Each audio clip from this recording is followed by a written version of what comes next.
आज मैं आपके लिए एक दिल को छू लेने वाली कहानी लेकर आया हूँ और मुझे पूरी उम्मीद है कि ये कहानी आपके दिल को छूकर ज़रूर निकलेगी।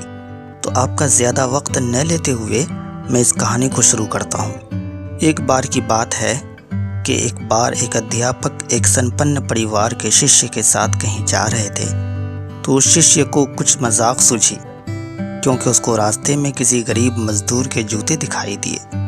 उसने अध्यापक से कहा, गुरुजी, अगर हम इन जूतों को छुपा दें तो कितना मज़ा आएगा। देखते हैं कि मजदूर पर इसका क्या असर पड़ता है।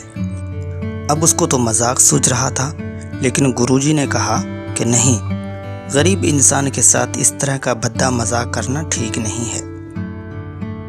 क्यों न हम इन जूतों में कुछ सिक्के डाल दें और देखते हैं कि इस गरीब मजदूर पर क्या प्रभाव पड़ता है। उन्होंने ऐसा ही किया।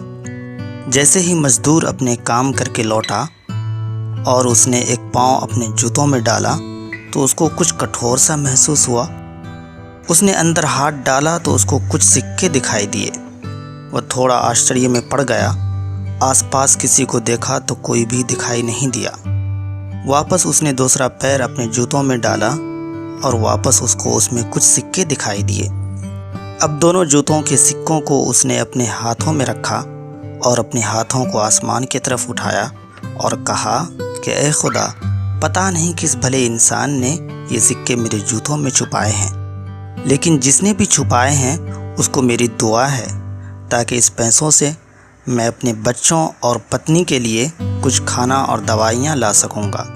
और इतना बोलकर वह चला गया। इस बात को शिष्य और अध्यापक दोनों सुन रहे थे। अब अध्यापक ने शिष्य से पूछा कि अब तुम मुझे बताओ कि तुम्हें कैसा महसूस हुआ, तुम्हारी पहले वाली मजाक या मेरा ये तरीका। तो उसने कहा कि गुरुजी, मैं आपसे माफ़ी चाहता हूँ। अब मुझे समझ आ गया कि सच्ची खुशी किस चीज़ में है। जब हम किसी की मजाक उड़ाते हैं तो हमें कुछ पल का आनंद मिलता है, लेकिन इससे हमें बद्दुआ मिलती है। लेकिन अगर हम किसी की मुश्किल सिचुएशन में मदद करते हैं और जिसकी भी मदद करते हैं उसको भी नहीं पता कि हमने उसकी मदद की है, लेकिन अंदर ही अंदर हमें पता है कि हमने उस इंसान की मदद की है। यही सच्ची खुशी है। जब हम दूसरों को खुशी देते हैं तो हमें सच्ची खुशी मिलती है।